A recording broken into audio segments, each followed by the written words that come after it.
Bismillahirrahmanirrahim. Assalamualaikum warahmatullahi wabarakatuh. Perkenalkan, nama saya Muhammad Effendi, NIM 2021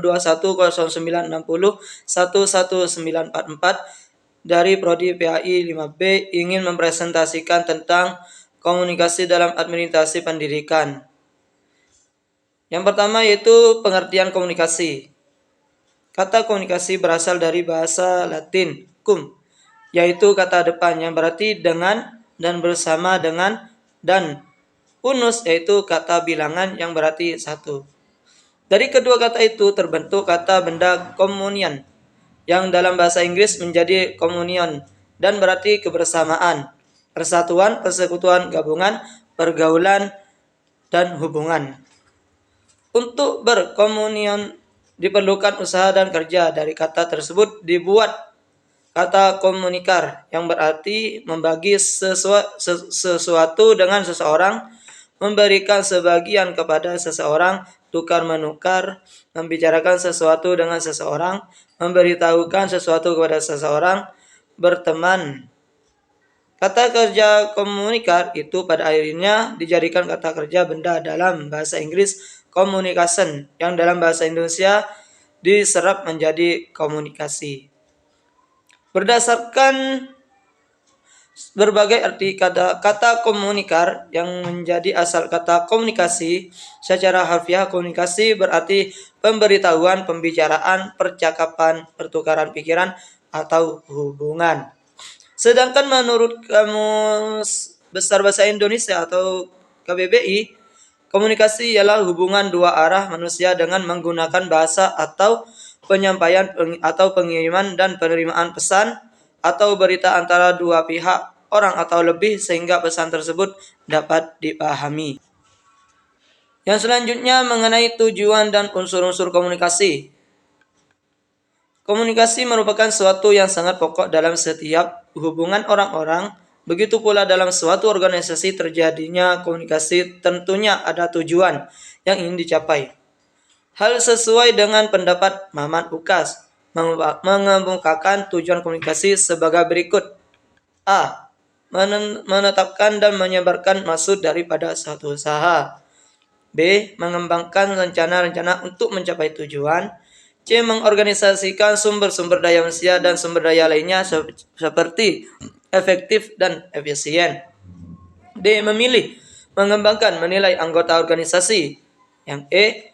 Memimpin, mengarahkan, memotivasi, dan menciptakan suatu iklim kerja di mana setiap orang mau memberikan kontribusi. Selanjutnya, Oteng Sutisna mengemukakan bahwa dalam proses komunikasi tentunya memerlukan unsur-unsur komunikasi, yaitu A. Harus ada suatu sumber, yaitu seorang komunikator yang mempunyai sejumlah kebutuhan, ide, atau informasi untuk diberikan. B. Harus ada suatu maksud yang hendak dicapai, yang umumnya biasa dinyatakan dalam kata-kata perbuatan yang oleh komunikasi diharapkan akan dicapai. Yang C. Suatu berita dalam suatu bentuk diperlukan untuk menyatakan fakta, perasaan, atau ide yang dimaksud untuk membangkitkan respon di pihak orang-orang kepada siapa berita itu ditujukan. Yang D. Harus ada suatu saluran yang menghubungkan sumber berita dengan penerima berita. Yang E. Harus ada penerima berita. Akhirnya harus ada umpan balik atau respon di pihak penerima berita.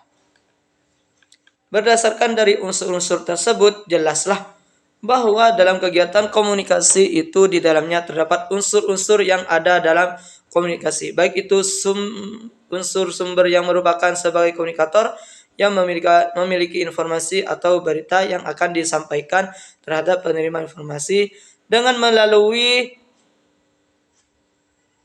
atau menggunakan saluran atau media komunikasi antar unsur yang satu dengan yang lainnya.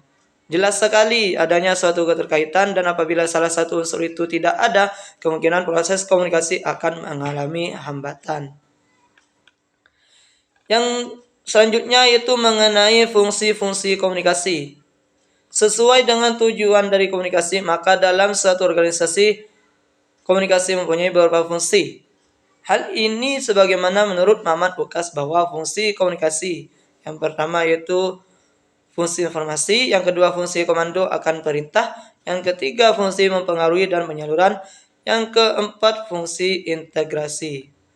Yang pertama yaitu fungsi informasi.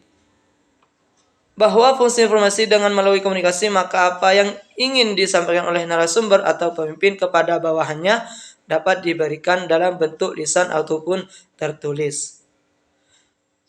Sedangkan fungsi komando akan perintah tentunya berkaitan dengan kekuasaan, di mana kekuasaan orang adalah hak untuk memberi perintah kepada bawahan, di mana para bawahan tunduk dan taat dan disiplin dalam menjalankan tugasnya dengan penuh tanggung jawab.